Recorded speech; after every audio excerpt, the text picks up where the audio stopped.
Boa tarde a todos. Como nós estamos num período que os nossos cultos não são presenciais, nós vamos fazer todos os dias às 18h30 no nosso Facebook uma mensagem para que a nossa igreja não pare, para que a nossa igreja continue, para que a nossa igreja seja a extensão verdadeira e mostrando que igreja não é apenas as quatro paredes. A igreja não fechou, nós estamos aí na cidade.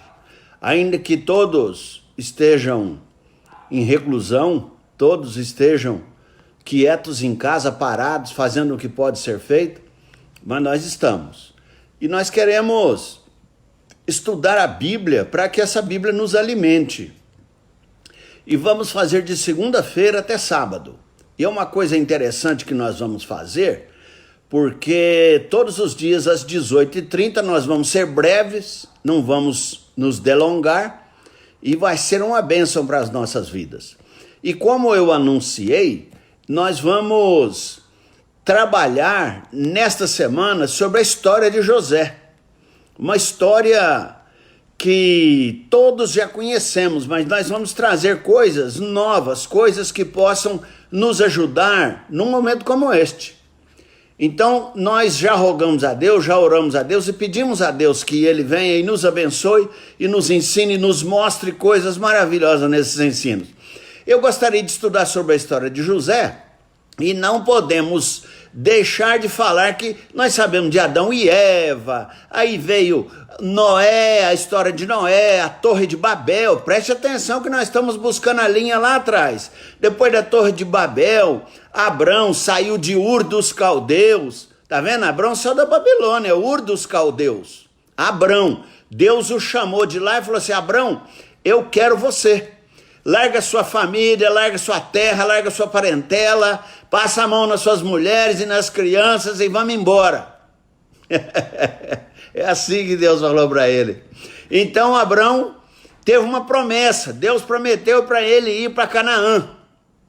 E Deus prometendo que ele ia ter um lugar legal, que manava leite e mel, aquelas coisas que nós já sabemos, para Canaã. Então Abrão, nesta hora, Deus falou: e seu nome não vai ser Abrão mais não, vou mudar seu nome para Abraão. Isto foi Abraão. E nós sabemos que Abraão casou com Sara. Depois dele, a gente não fala Abraão, Isaac, Jacó?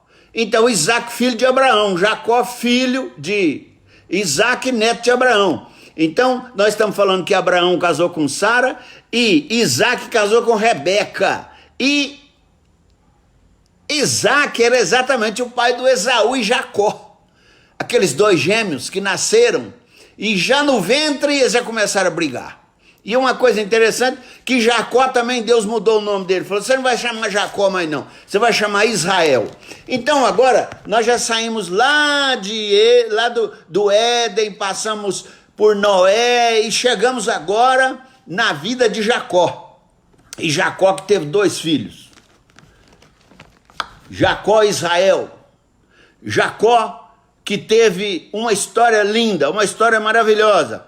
E aí, no capítulo 37, quando vai falar que José foi vendido pelos irmãos, aí nós vemos muitas coisas interessantes aqui na palavra de Deus que eu queria discutir com você. Por exemplo, fala que Jacó, ele habitou na terra das peregrinações, lá na terra de Canaã, onde Deus havia prometido. E é curioso que Jacó tinha muitos filhos, não tinha só um. Mas a história, porque quando a gente fala as 12 tribos de Israel, são os 12 filhos desse caboclo aqui. 12 meninos que nasceram na casa dele. Desde Rubem até o mais novinho, o caçulinha. O caçulinha é exatamente o José que nós vamos falar. Depois teve um outro Benjaminzinho, mas esse era o caçulinha. E esse menino tinha 17 anos, a Bíblia fala que ele ficava cuidando e apacentando os rebanhos do pai. Ele ficava na roça, era boiadeiro. Esse era o José do Egito. E Jacó gostava demais do José do Egito. fez capinha, roupinha diferente para ele, ele tinha roupa especial, os irmãos dele ficavam tudo olhando e com inveja, porque o pai gostava demais, gostava de fato mais desse menino, que era o caçulinha, chama Rapa do Tacho lá no Goiás. Então ele era o caçula. O José tinha 17 anos, apacentava os rebanhos. E tem um negócio aqui legal, que o texto fala, que ele ficava junto com os irmãos mais velhos, e chegava à tarde, ele caguetava os irmãos dele pro pai. Ele era cagueta. Ele falava, pai, o Rubem fez isso, o outro fez aquilo, e esses meninos estão fazendo isso e isso. E o pai dava ouvido para ele. Então ele não era um moleque que ficava no meio dos outros de confiança. Ele era cagueta, ficava caguetando, falando da vida dos irmãos pro pai. E vocês já viram aqueles irmãozinhos mais novinhos, os caçulinhas, que ficam, eles são mais bajulados, mimados. Então eles ficam contando dos irmãos mais velhos e etc e tal. Era isso que o José do Egito estava fazendo. Presta atenção que além dele ser cagueta, nós vemos que o pai dele, veja bem no versículo 3 do capítulo 37, deixa sua Bíblia aberta aí, eu não vou demorar. Diz assim, que o pai de Jacó amava mais, o Jacó, que era o Israel, que passou a chamar Israel, amava mais José do que a todos os filhos. Olha só o que a Bíblia está falando, que ele amava mais o caçulinha do que os outros filhos. E o que isso aconteceu? O pai, ele era um pai egoísta, ele gostava mais de um filho, ele não estava pensando em todos, ele gostava mais de um e ponto. Você pode gostar mais de um, ama a todos. Amados, e aí, sabe o que aconteceu? Os irmãos dele já não gostavam mais dele, porque eles sabiam que o pai gostava mais de José. E os irmãos de José falavam assim, eu não gosto de José não, porque ele fica caguetando a nossa vida, fica contando por nosso pai, e nosso pai gosta mais dele do que de nós. Está aí no capítulo 37. E aí José era fogo na roupa. Fogo na roupa. Tem casa que é desse jeito, tem família que é desse jeito. Então José, que era fogo na roupa, ele chegou para os irmãos dele e falava assim, meus irmãos, eu sonhei um negócio legal, vou contar para vocês. Eles falaram, vai, conta. Ele falou assim, olha, eu sonhei que eu era um fecho, e vocês também eram fechos.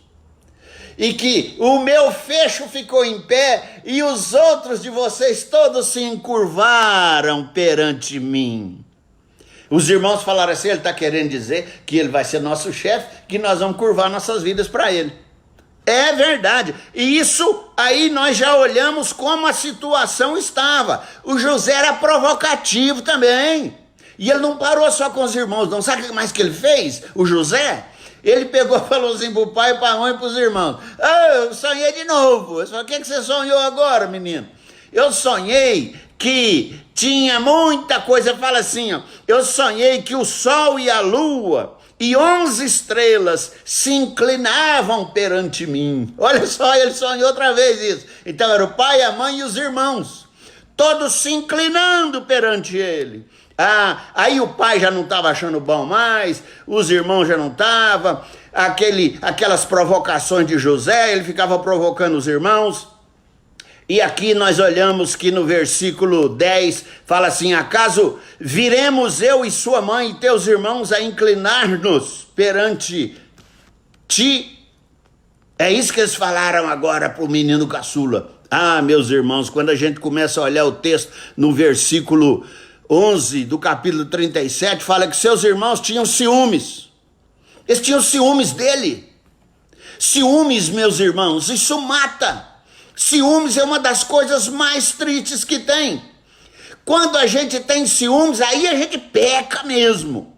E nós temos que nos ver livres de ciúme. Ciúme é o mal da humanidade. Por ciúme a gente mata, por ciúme a gente destrói pessoas, por ciúme a gente briga, por ciúme a gente faz tudo errado. E os irmãos de José tinham ciúmes. Tinha motivos para ter ciúmes.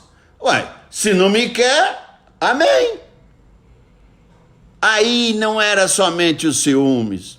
Nós vemos também que o versículo 3 fala que o pai de José, o Jacó, o Israel, falou assim: José, seus irmãos foram trabalhar na roça.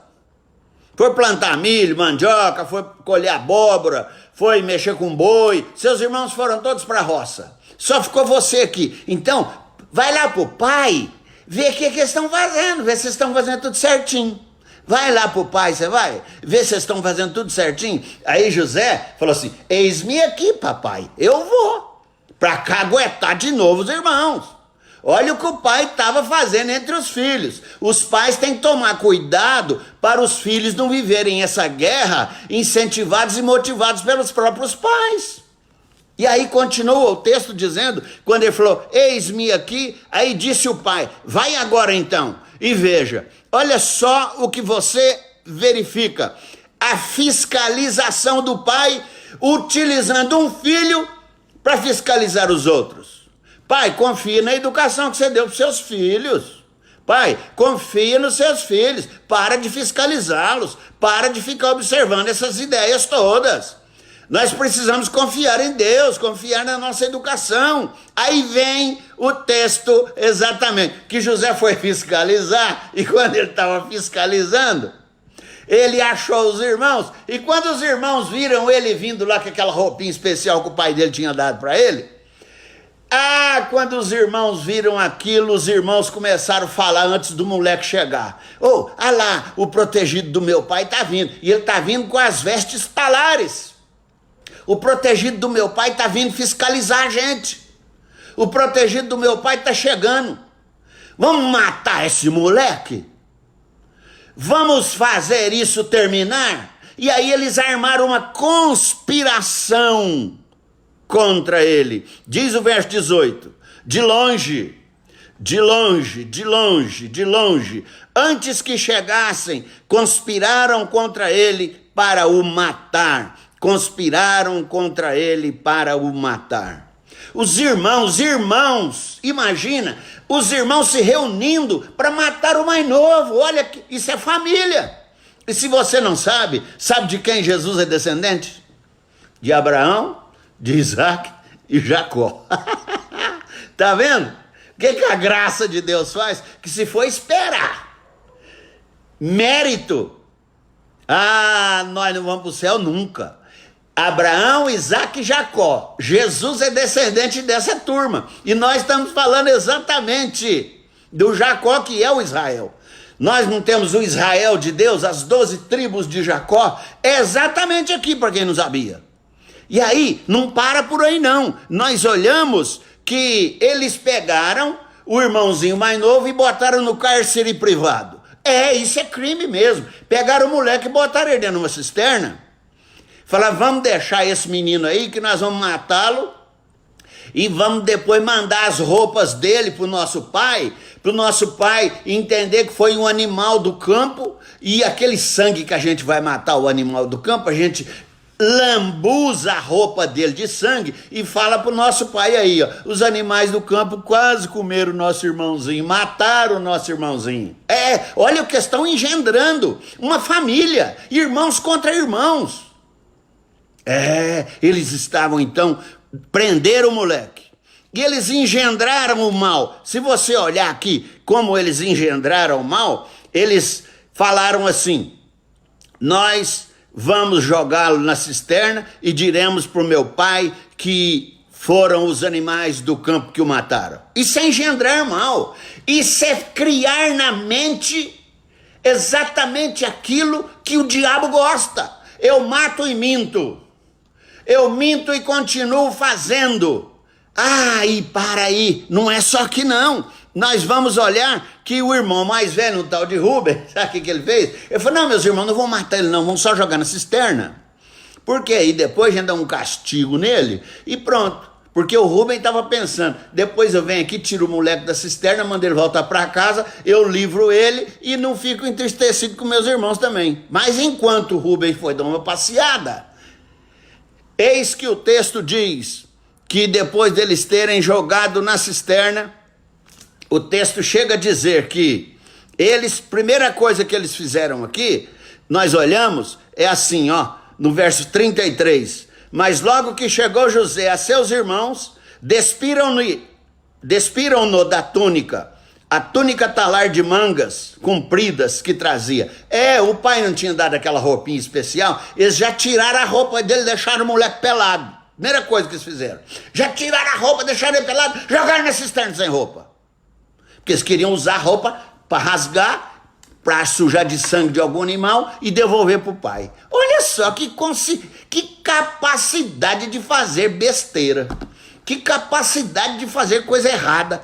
Eles então jogaram esse moleque na cisterna. E eu já estou indo para o final. Nosso papo aqui é curto, não é demorado não. Amanhã a gente continua, nós vamos ter todo dia para fazer isso.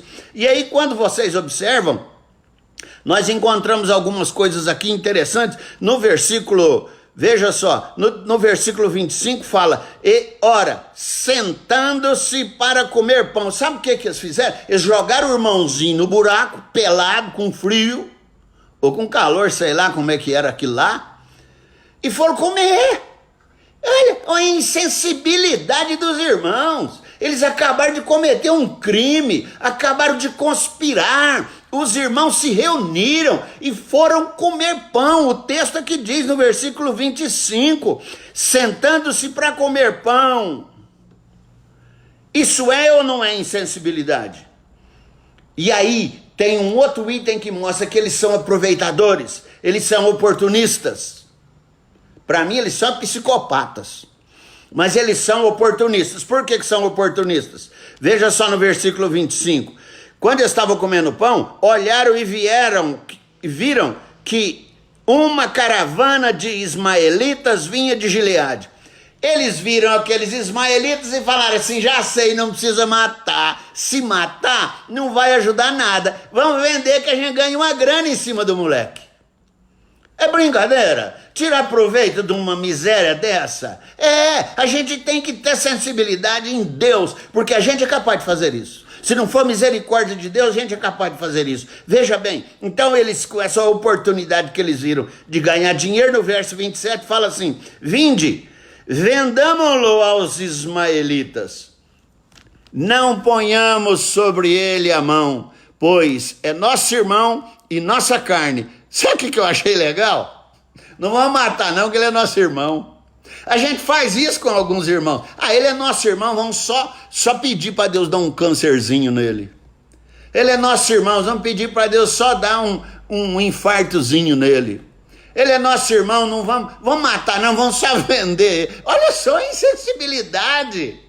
E é dessa turma que saímos nós, é dessa turma que saiu Jesus. Mas aí vai, o texto continua falando para nós, que então eles venderam para os ismaelitas, ganharam dinheiro. Agora veja bem, você e seus irmãos, para atingirem o fim que vocês querem, para desviarem esse menino da família, para ter um pai que não tinha mais predileção, para ter um irmão que não seria mais cagueta, para ter um irmão que não estaria mais no caminho atrapalhando, isso é coisa de psicopata. É psicopata que mata as pessoas para se ver livre daquele intruso. Eram psicopatas no meu entendimento, eu não entendo muito essa área, mas eram psicopatas. É psicopata que mata as pessoas, é psicopata que destrói as pessoas, é psicopata que chega no lugar onde ele quer, passando em cima das pessoas. E é isso que eles fizeram. Então eles venderam o moleque. E psicopata não tem vergonha na cara, não. Não tem. Eles mentem. Mentirosos. Aí, olha só. Olha a mentira, isso aqui é brincadeira, no versículo 33. Ele a reconheceu e disse, é a túnica de meu filho, um animal selvagem o terá comido, certamente José foi despedaçado. Você sabe o que eles fizeram, né? Eles mentiram pro pai, levaram a roupa e falaram, aí papai, a roupa do nosso irmãozinho está suja de sangue, um animal foi lá e o destruiu. Gente, tem coragem de falar isso pro pai? Do próprio irmão? Esse texto é muito lindo. Nós sabemos que tem coisas nessa terra que são piores do que essa parece, mas essa aqui é que a gente vê primeiro. Tiveram coragem de falar pro pai que o irmão foi desse jeito. Eu fico arrepiado. Mas tem mais uma coisa aqui que a gente mostra que eles são hipócritas. Aí diz assim no versículo 32, achamos isto, vê se é ou não a túnica de teu filho. Olha que hipocrisia. Cara lavada. Papai, achamos isto, entregar a túnica para o pai. Olha que hipocrisia. Papai, achamos isso. Será que é do nosso irmãozinho? Ah, não ter piedade do pai, não ter misericórdia do pai, aquele pai velho. Oh, é dessa turma que saiu Jesus. É dessa turma que saiu Jesus. Aí tem mais duas coisas e nós vamos terminar, que fala o seguinte. Chorando, versículo 35, chorando descerei a meu filho até a sepultura. Você está vendo que agora ele está curtindo o luto? E os filhos estão vendo ele curtir o luto. E estão consolando ele. Vocês já viram isso na televisão, passando lá no Datena? O próprio assassino, o próprio miserável, o próprio pecador, o próprio criminoso, ao lado do pai chorando, fala, ai papai, deita aqui, o senhor está sofrendo muito, o nosso irmãozinho morreu. Esse é muito cara de pau. E o homem é capaz de fazer isso, nós estamos vendo na Bíblia. E por fim, eu quero terminar dizendo, José foi vendido para o Egito, a Potifar, oficial de Faraó, comandante da guarda. Agora eu quero terminar falando o seguinte, por que Deus permitiu essas coisas acontecerem? Por que Deus permitiu essas coisas acontecerem? Amanhã nós vamos ver mais um pouco disso, mas não esqueça, será que uma família dessa pode ter a bênção de Deus? Será que esta casa pode ter a bênção de Deus? Nós vamos caminhando e nós vamos ver que se não for pela misericórdia de Deus, ninguém se salva. Mas Jesus veio ao mundo, morreu na cruz para nos salvar. José, nós paramos nesse texto. Ele foi vendido. Amanhã tem mais. Deus te abençoe, muito obrigado e que a graça de Jesus esteja sobre nós. 18h30 amanhã estaremos juntos. Um beijo para você.